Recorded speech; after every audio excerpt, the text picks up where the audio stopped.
In ages past, when the Pantheon was still home to countless gods from all empires, there stood a temple consecrated to the unknown god, creator of all gods. This temple was held in highest esteem. 5 letters. Attractive. Me! Not enough letters. Or brains. Horus! You're just... Yes, Jupiter? Horus, how about a little flood, huh? Just for fun. The letter has to be a T. A flood? Yeah, let the Mediterranean Sea run over like the good old days. I'm sorry, Jupiter, but I can't have salt water damaging my pyramids. Besides, who will offer us wine if we drown them all? And sacrifice oxen. Offer us ambrosia. And nectar. Don't forget the lamb. And the honey milk and donkey I milk. love lambs. Donkey milk.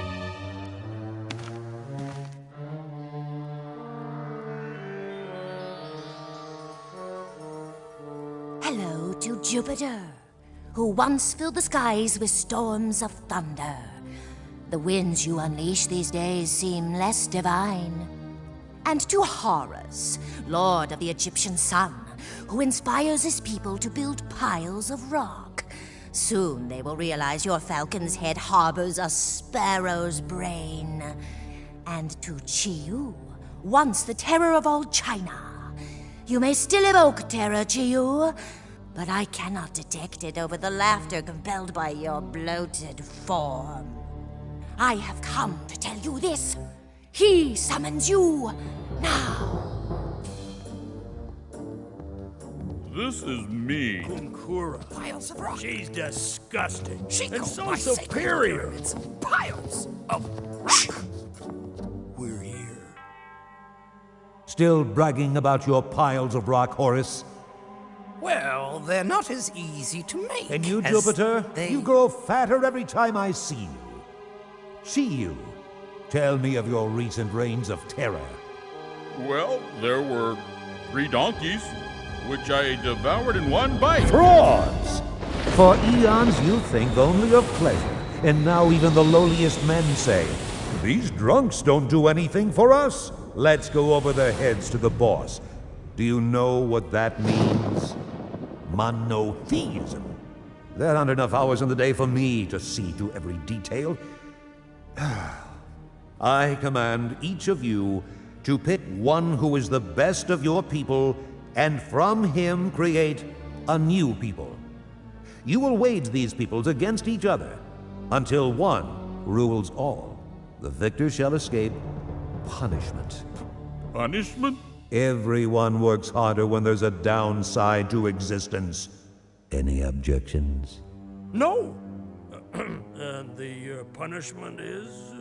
Repainting the universe a beautiful shade of white. I think it's about time again, don't you? And Jupiter, Yes, Master? you're going on a diet. Konkura will supervise. These 3 crates into the lead ship. And hurry up now, there's a squall brewing.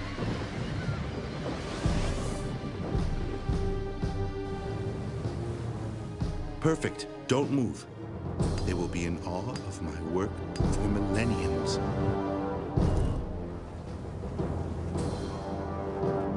Chi-Yu, the dragon! Hide the children! I await you, Chi-Yu.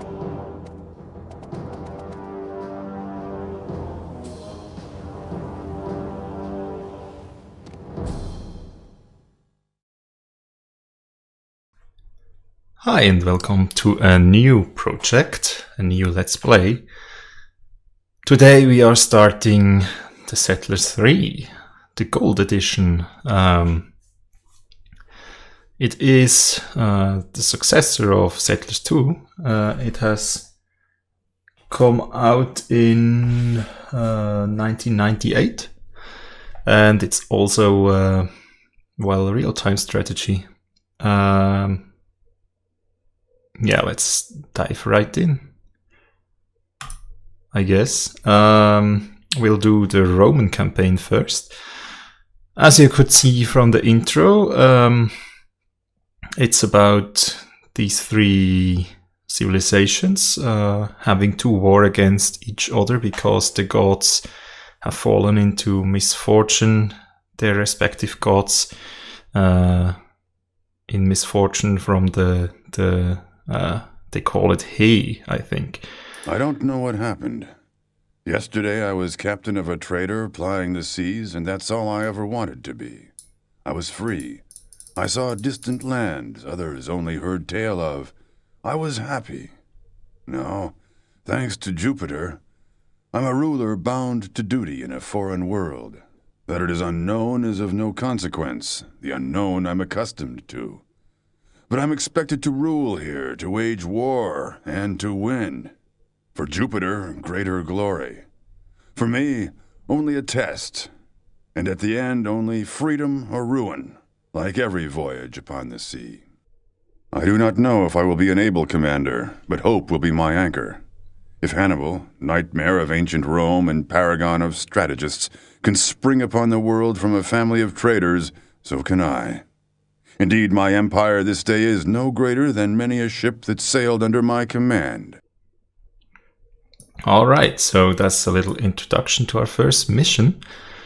We have to conquer the entire island, and we have a rebellion in the northwest, and they control the gold resources S on the island. Okay, they are getting too powerful if we don't challenge them, and they are very aggressive. We should concentrate on recruiting soldiers and attack, well, yeah, basically it's, I think, a tutorial, or more or less tutorial mission. There is a full-fledged tutorial. So, here we are. The game is similar to Settlers 2, that we have to build certain economy buildings, like woodcutters, and here we can also build a sawmill. Not sure where to build it though. Let's just put it here. Then a stone cutter for the beginning. Alright. So, as you can see already, what's different, we don't have the roads anymore, the road system where you have to connect everything to your road system. People move freely, and well, they bring goods automatically from here to there. And as you can see, they're not restricted to one person per road tile or something. Anyways, we have a little army here. A sizable army, I would say, even. Let's see. So gold in this game makes your soldier stronger, and you just have to kind of have it lying around. Like this. What's that?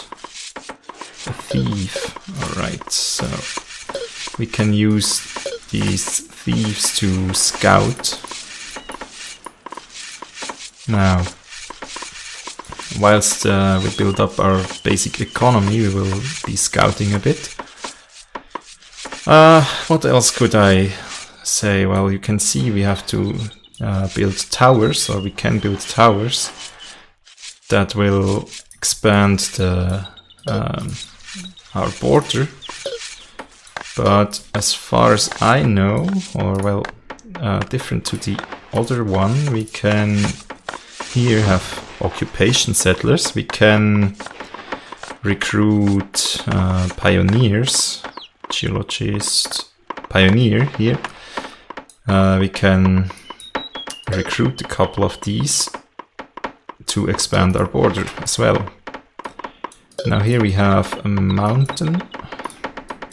We can select all geologists and send them up the mountain. Alright, let's continue exploring. So, whoops. All civilizations in Settlers 3 have different characteristics and use different amounts of building materials. I think the Romans are more or less balanced between wood and stone. And there is also the Egyptians, which are, I think, heavy on stone, and the Asians, which are more or less heavy on wood.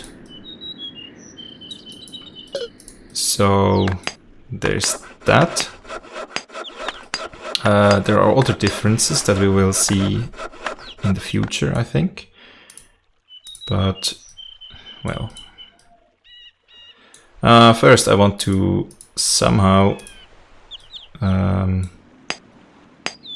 increase my borders, so I will recruit 5 pioneers and send them here. Now let's see, how many pioneers do I have? Can I somewhere I should be able to see.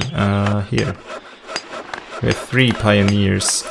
Now I can select them and say take land. And they start working on putting the border, putting border stone by border stone to the outside. Now here, find resources. What else do we have? We can go a bit more there. So, we have stone, we have a supply of wood, we have iron ore, and more iron ore, and coal. Okay, so we do want to go this way. And I don't know if it's worth building guard towers. Basically you can expand without building them, but the problem is guard tower will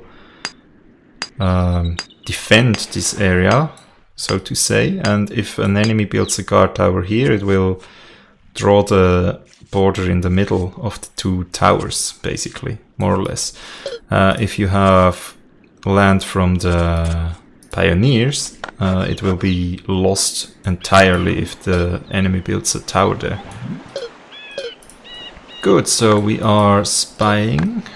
We have seen that they have a huge mountain up there, but I don't want to attack or anything yet, because I want to show a bit more of the game first, I think. So, we may have to gather some food sooner or later, so there should be a fisher hut. You can build one of these, like around here, for example. Then I will also build another woodcutter's hut here to cut down this forest. Good, and you guys relocate here, such that they will always start building a circle from where you ordered them to take land. So if I order them to take land here, we'll build like a bridge. Okay, what else do we have here? The enemy is building and expanding. And coal mine. Coal mine. Good. So as soon as I have this mountain, I can start building a bit more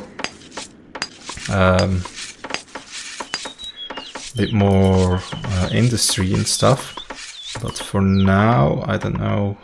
Let's build a tower here. Okay. And they are kind of small at the moment, but they have substantial mountain here, so that's probably them getting strong soon. Anyways, you could go down there and spy a bit. You can come here and you will go here. Iron mine, yes. No free settlers. Oh. Yes, so I have neglected my duties and not built enough settlers. So settlers don't regenerate like in the Settlers 2, where they regenerated in storage yards and such in the headquarters. Now you have to build houses which will produce a set amount of settlers.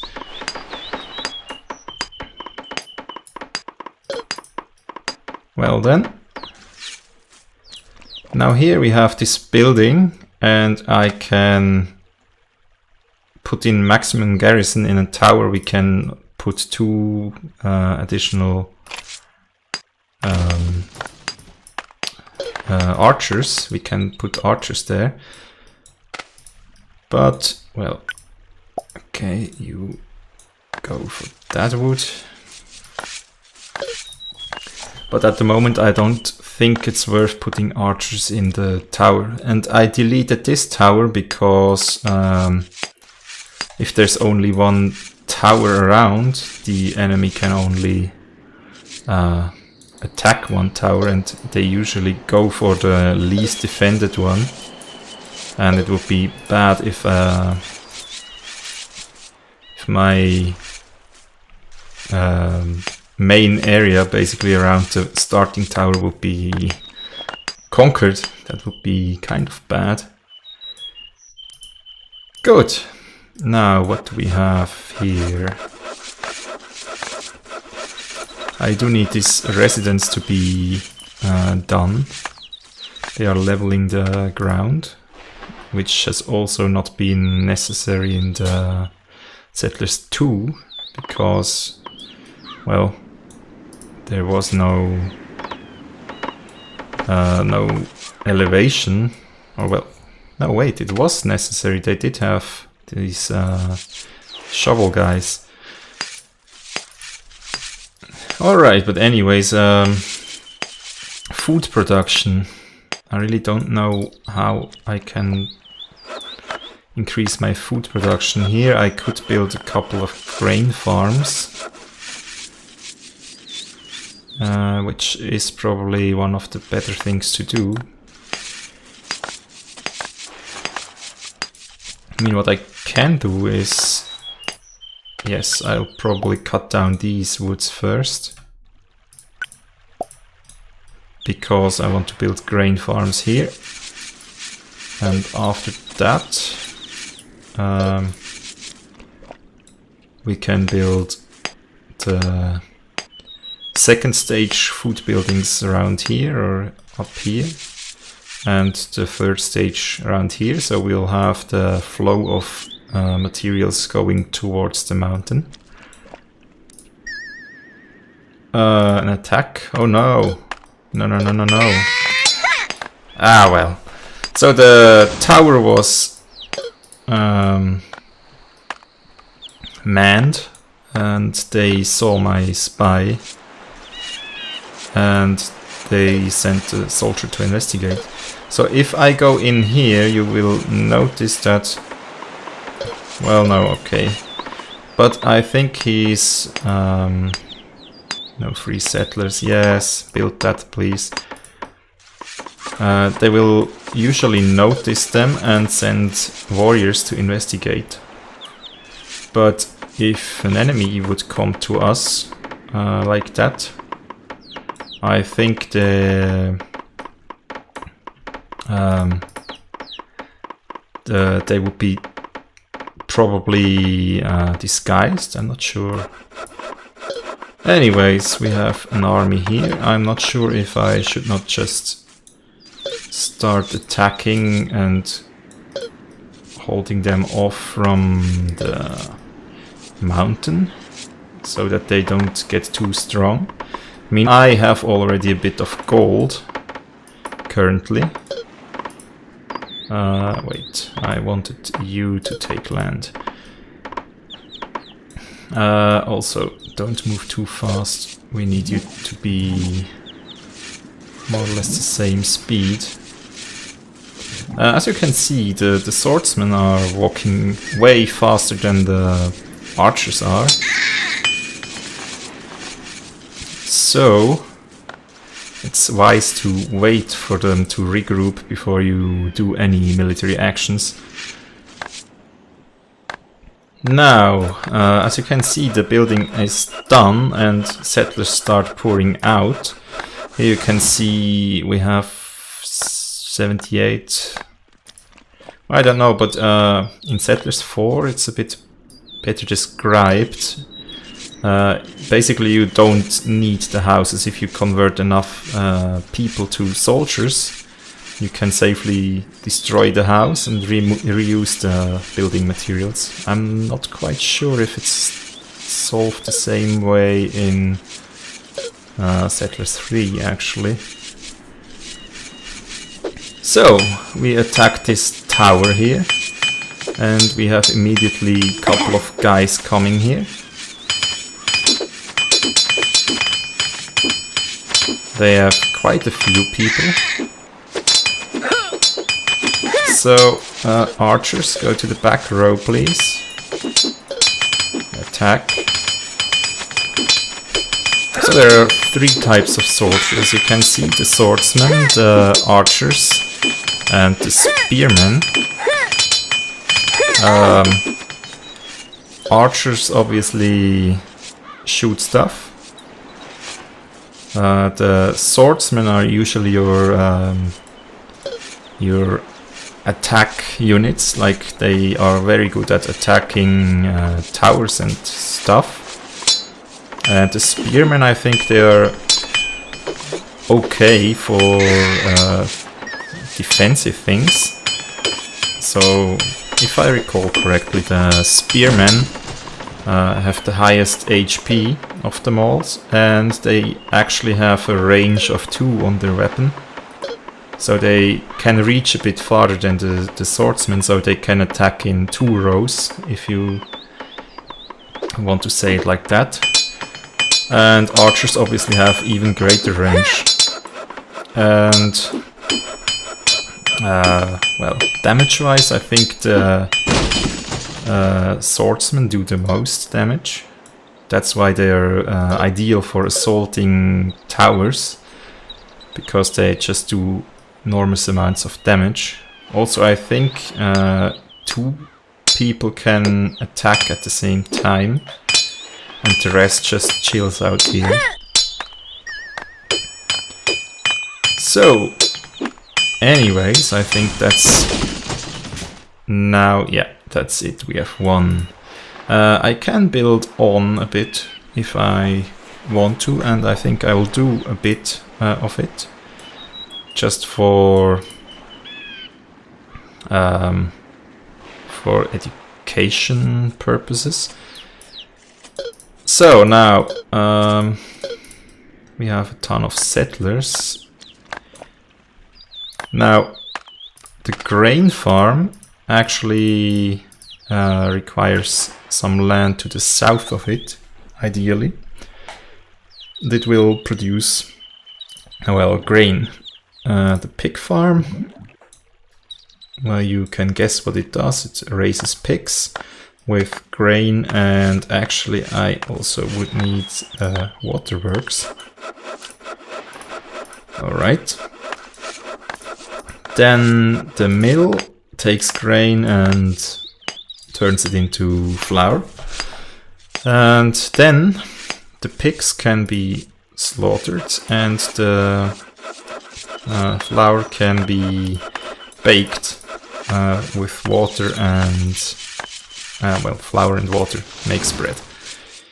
So that's the basics of food stuff.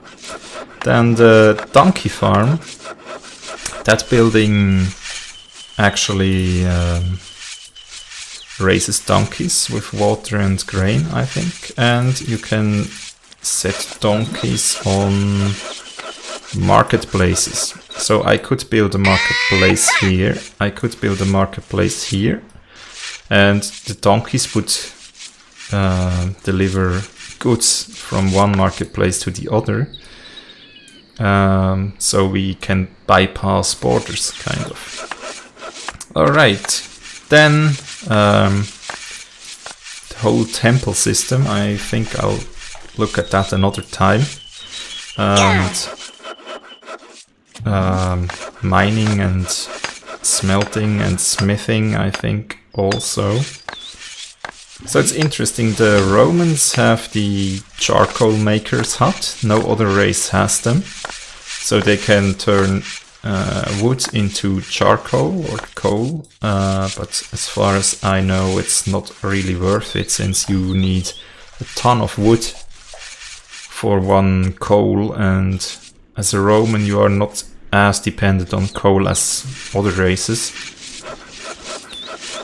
Well, you still need one coal to smelt iron or gold, and one to smith weapons from it. So you need 2 per soldiers, kind of, but spending all this wood is really not worth the effort, usually. Yeah, so I think I'll leave it at that as an introductory episode. And oh yeah, there's one thing: I can not speed up the game, but I can press F12, which will put the game 1 minute in the future, which simulates 1 minute, kind of. It's useful, but it's also risky, since in this 1 minute the enemy can, of course, do things. Like if I do that, you can see it works. Okay, they have no more wood. That's unfortunate. Yeah, the forester, I haven't built the forester yet, but this one will, of course, replant trees. And you can see he will start planting new trees. Yes, here. There are some trees, some young trees. So there's that. Now you can see we have produced some meat already. We have probably also produced some bread.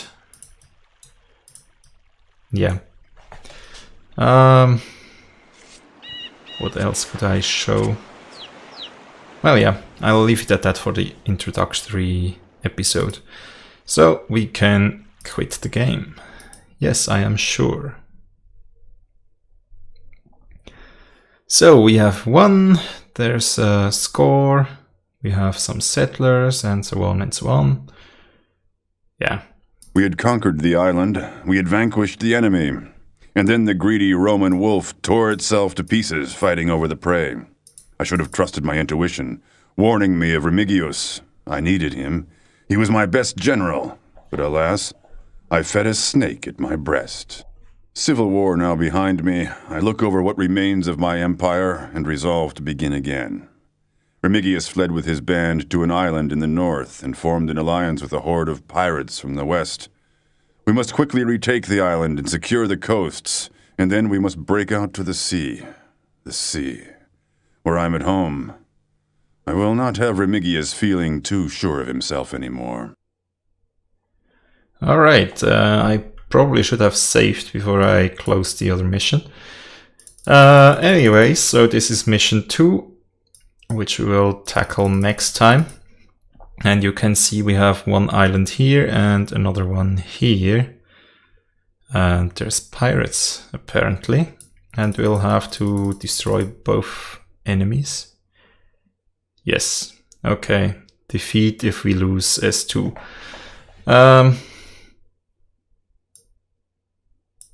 Anyways, thanks a lot for watching. Hope you've enjoyed and see you next time. Have a nice day. Goodbye.